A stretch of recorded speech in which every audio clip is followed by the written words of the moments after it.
Welcome, everyone. I am Adesewa Josh, and this is Africa Matters. South Africa's ruling party, the African National Congress, says it will block any attempt to impeach President Cyril Ramaphosa. We'll look at what that means for the country. A passenger train linking Nigeria's capital Abuja with the northern Kaduna state is back on track 8 months after a terrorist attack forced it to shut down. And we catch up with the Cameroonian entrepreneur who is helping keep his local environment clean while recycling plastic waste.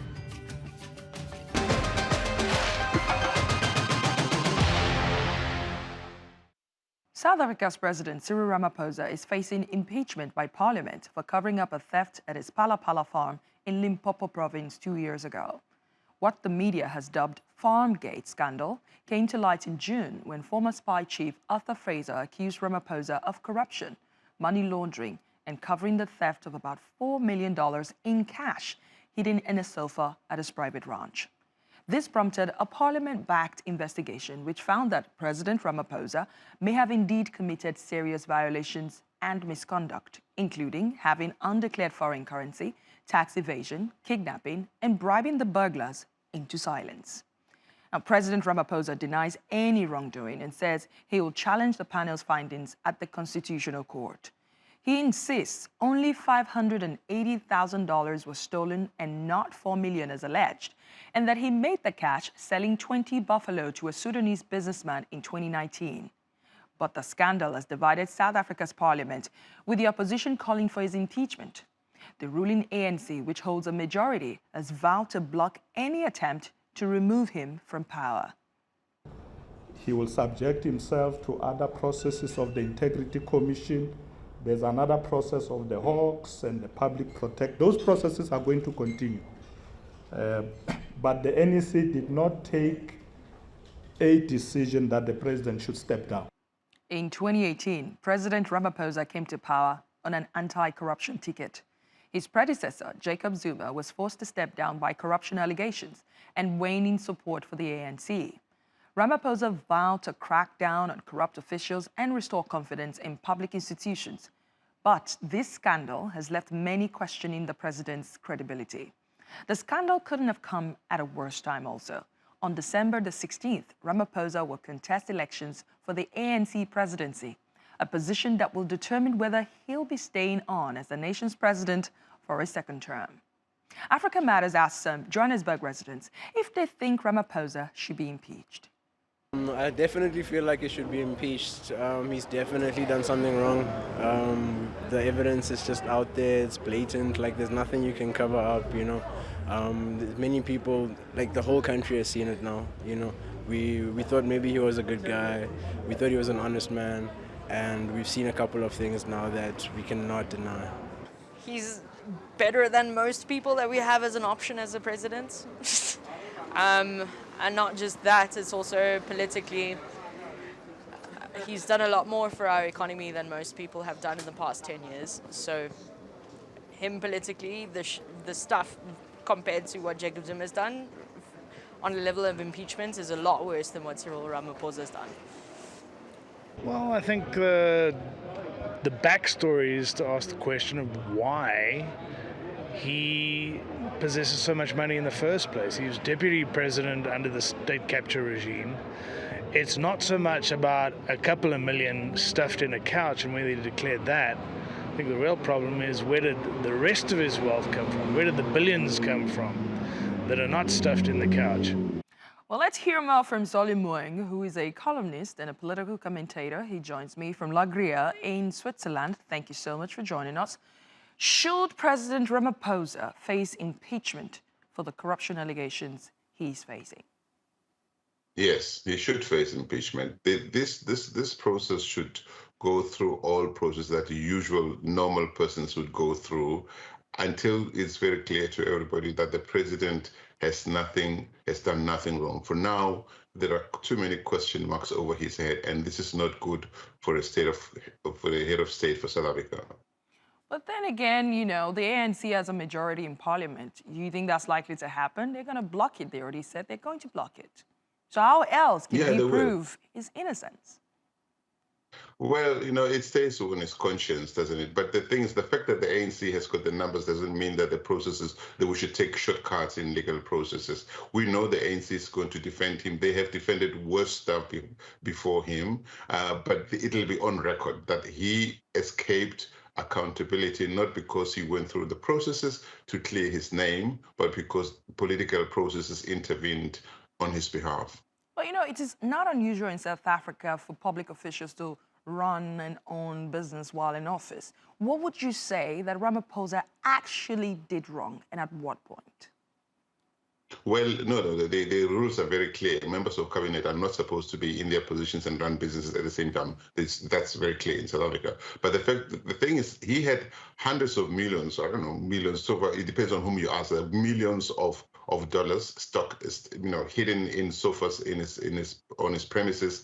We don't know how those millions of dollars, foreign currency, were brought into the country. It's not clear, and he hasn't accounted for that. There are tax issues involved. First of all, there are regulations in South Africa about the need to declare any foreign currency you bring into the country from a certain amount upwards, and you also have to pay taxes on it. If this is the money that he supposedly earned from the sale of livestock, he's supposed to pay taxes on it. There's no indication that he has paid tax. So the tax authorities need to investigate him, and the South African Reserve Bank needs to investigate him on how the money was brought into the country in the first place without being declared at customs. The reason why I use the word "it's not unusual" is because I've been speaking to a couple of South Africans, and they're like, look, a lot of people in government have their own side gigs, even though according to you and according to the law, if you're a public official, you're not supposed to be the head of a business or be the CEO of a business and still be in public office. So they're saying that he's being scapegoated in this case. No, I didn't say if you're working for government. I said if you're a member of cabinet, the president and ministers, those are members of. That's very clear. I'm not saying any other as the person working for the state has no right to work outside. What you do have to do in any case is to declare if there is a potential conflict of interest. But the president is not allowed to run a business aside from running the affairs of the state, which is what he did, and he lied about it. He said he was not involved, but the information has come out to say that he has been making executive decisions in regard to the running of his business, which means that he's actively involved in the running of that business. He's wrong, and it's a criminal offense.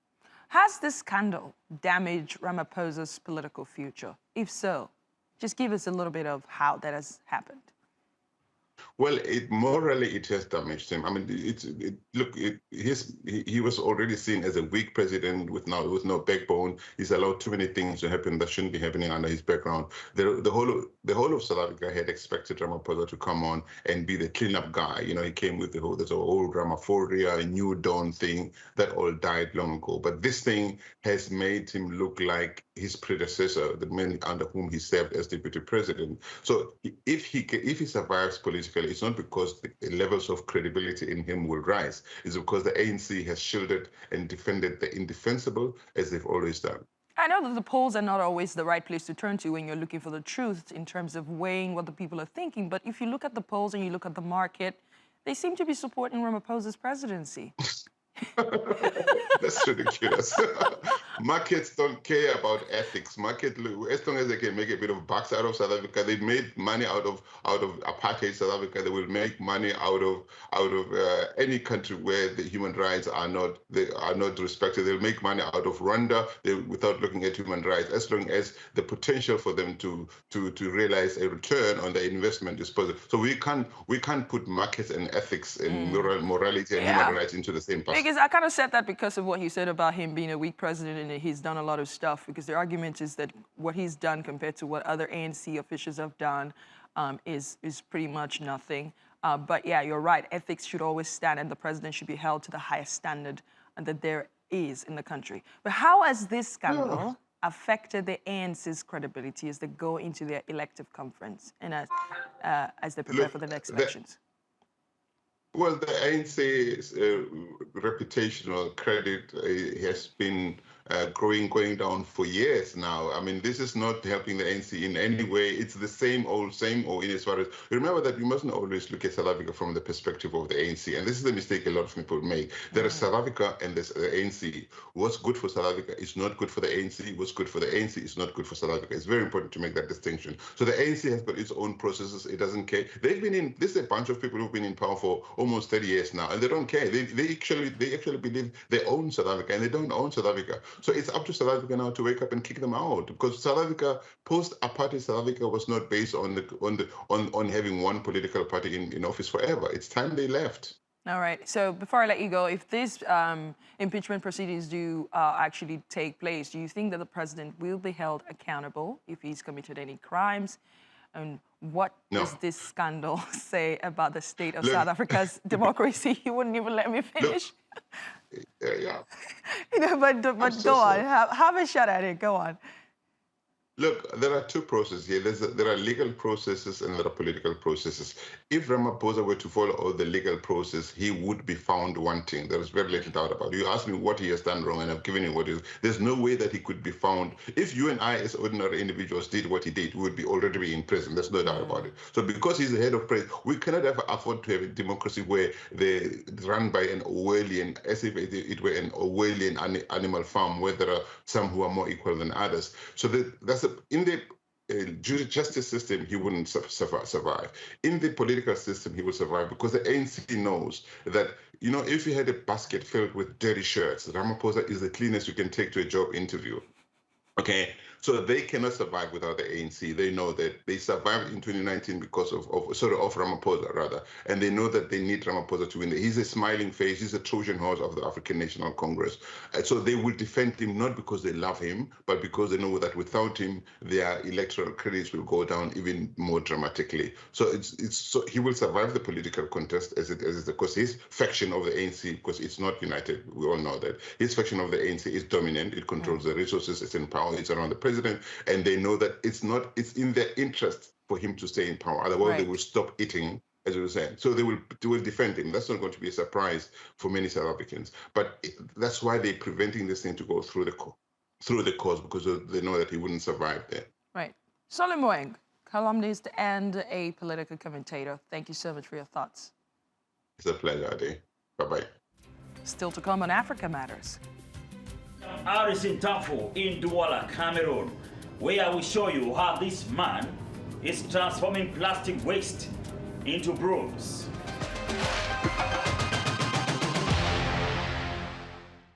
But first, let's take you to Sudan, where military and civilian leaders have reached a new power-sharing agreement aimed at ending the country's political crisis. A coup in October last year sparked rolling protests and civilian unrest. The deal limits the military's official role in the country, but that assurance isn't enough to appease some pro-democracy campaigners. Melinda Nuzifora has more. With the coordinated flourish of pens, Sudan hopes to draw a line under a year of unrest and political turmoil. Military and political leaders proudly held up their signed power-sharing framework agreements as the crowd chanted, "The revolution is the choice of the people, freedom, peace and justice." The process leading to this agreement has been truly Sudanese-owned and Sudanese-led. The framework which you have been signing today would not have been reached without the determined efforts of a number of civil society actors and national figures who have been shuttling between different actors, given their advice and encouraged compromise. Under the deal, the military, led by Abdul Fattah al-Burhan, has agreed to eventually step back from politics and a civilian-led transitional government will be established. Parties to the deal will appoint a new prime minister, filling the void left when Abdullah Hamdok resigned in January. Elections are scheduled after a 2-year transitional period. But not everyone considers the deal, signed on December the 5th, a breakthrough. Protests broke out in the capital Khartoum soon after the agreement was signed. The settlement is completely unacceptable. we reject it because the goals we set here on the streets haven't been realized through this agreement. One of those goals was to bring down the military council and hold it accountable. Several of Sudan's key political forces, including Sudan's grassroots pro-democracy network, the Resistance Committee, is still refusing to negotiate with the military and has renewed calls for more protests.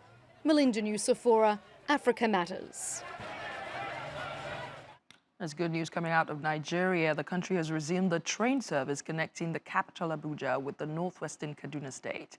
That's 8 months after it was suspended following one of the country's most high-profile attacks. Balom David sent us this report on how authorities are keeping up with security challenges. Nigerian authorities have finally given the go-ahead for the resumption of the Abuja to Kaduna train services. Train operations on these routes were halted on March 28, 2022, when terrorists ambushed a train with over 300 passengers heading to Kaduna from Abuja at about 7:45 p.m. The terrorists bombed the train and rail tracks, killed 10 people and abducted over 60 others. Nigeria's transportation minister says train services will cease until all abducted passengers are released. Fortunately, in October 2022, more than 6 months later, all the kidnapped victims finally regained their freedom. The government say adequate security measures have now been put in place to secure lives and properties on the railroads to avoid a repeat of such ugly incidents. You can see the number of security personnel on board too. So that is an improvement from where we were. The level of insecurity in the country is very high. On the road is the same thing, even the waterways, you know. So, but we have done what a responsible government and organization should do. Now, for you to be able to use your account to buy ticket online, your name must be inputted so that we know the identity of the people. The truth about it is that there's minor outcome from the passengers, though some are still having some trauma, some are very scared to follow the train again. So it's a massive welcome back for... Personally, for you, were you scared? No, I'm not. While security measures like profiling train subscribers, installing more CCTV cameras on the train coaches, and beefing up the number of security personnel on the routes is being done, Nigerians are optimistic that moving trains will now safely arrive at their destinations. And now to Douala, Cameroon's largest city, which is struggling with a waste problem. Plastic clogs the city's streets and drains, causing flooding when it rains. But one entrepreneur has turned this environmental hazard into a business. From Douala, Arison Tamfo reports. Cameroon's commercial capital is battling a plastic pollution crisis. Plastic waste litters the streets, drains and seashores of Douala. It is supposed to be picked up by council rubbish collectors, but they don't show up most of the time. For most, the litter is an eyesore, but to Raymond Westman, it's an opportunity. Twice a week, he walks around the city collecting plastic waste. This is where I collect plastic waste. There are so many other places in Douala. As you can see, I did not spend much time here, but see what I was able to collect. Raymond transports the waste to his own processing unit. He cleans the bottles, then uses 2 machines to cut them into thin strips. A long wooden handle is attached, creating a functional broom. Each broom takes around 6 hours to create. Raymond has produced close to 1 million since 2018. The finished products are sold at $2 per piece and help to provide extra income to his family. It's not just about business for Raymond. He also wants to do something about the environment. Cameroon produces 600,000 tons of plastic waste every year, the highest in Central Africa. But only about 20% of this waste is recycled. Raymond is hoping to make that percentage much higher. When people saw me collecting the rubbish, they thought I was a mad. This plastic waste causes floating. When it rains, the bottles are washed into gutters and drains, and they become choked. that blocks the water, which finds its way into poor people's homes. When I collect these bottles, the water flows freely. This is my own way of fighting pollution. In Douala, demand for Raymond's brooms is exceeding supply. I bought this broom out of curiosity because I was told it's made out of plastic bottles. I was surprised and wanted to try it. But I won't lie, this broom is gorgeous. It sweeps the floor, tiles, toilets, especially toilet. It cleans it very well. There was sand here everywhere, but thanks to this broom, I am really satisfied. For most, it's trash. But for Raymond, it's treasure, a source of income, and a chance to help clean up his city. Aris in Tamfu, Africa Matters, Douala, Cameroon. A cemetery is typically a somber place to visit, but some residents in Zimbabwe's capital, Harare, are turning their local graveyard to a place to re-energize their lives. Claire Harriott explains. This is a usual aerobics class in an unusual location. A cemetery near Harare has become their new open-air gym. Maybe if we go and train at home, I will make noise for the other neighbors. So we decided here because many people say at graveyard space there is a lot of space there and peace. So we decided to come here. Warren Hill Cemetery is a large multi-faith burial ground. Although some residents have been wary about mixing its uses, others see no distinction between a park and a cemetery. I feel like it's normal. I actually grew up in Warrenburg D, so for me it's normal. I even have relatives in here and we always come and visit them, so it's very much normal. I'm not even scared. Even night runs, I can even come at night around 5:30 and leave here around 6. It's not that scary. Many of the surrounding townships lack formal exercise facilities. That's made the graveyard's fresh air and open space even more valuable for people wanting to keep themselves fit after the COVID-19 pandemic. 19-year-old Leslie Madubeko comes here at dawn every day for an hour-long workout. People are uncomfortable about the graveyard, but I see nothing wrong with coming here. Our rural folk are always superstitious, but we're not afraid. Breaking taboos and making healthy changes are happening here, one step at a time. Claire Harriott, Africa Matters. Let's take you back to Sudan, where the craft of jewelry making dates back thousands of years. Now, the rising influence of cheap imported goods means these traditions are disappearing. That's made artists seek new ways to preserve their culture, as Regan Devines reports. These huge boba moon earrings are a classic adornment for Sudanese brides. They feature unique designs from the ancient Meroitic Empire, which thrived on the east bank of the Nile starting from 8th century BC. It draws on elements of Hellenistic, Egyptian and African civilizations. Sudan is a country rich with cultural diversity. Our civilization is more than 7,000 years old. We have a history of arts and jewelry for Sudanese women dating back more than 7,000 years. Many Sudanese jewels from the Meroitic culture use the figure of the crescent.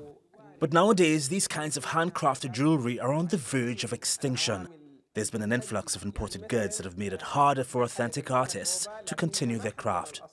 The boba moon earring is currently made outside of Sudan and is imported to Sudan, packaged and sold as an imported item in the Omdurman wholesale market. This is our heritage, taken and manufactured in a cheap and uncostly way, and it's being circulated. Some artists are trying to draw their new demand by collecting unique pieces from across the country and updating them with modern touches. Others are melting down these pieces to keep the value of the metals they're made of, such as gold or silver. This kind of jewelry is vanishing. Now, jewelry is important from the Gulf, Italy, and other countries. Once these jewels were coveted accessories worn at special events, particularly wedding ceremonies. The hope now is to keep the craft alive for future generations. Regan Devine, Africa Matters. This week, we explore Ukerewe Island in Lake Victoria in Tanzania. Africa's biggest lake island is also known for its large population of people with albinism. Have a look.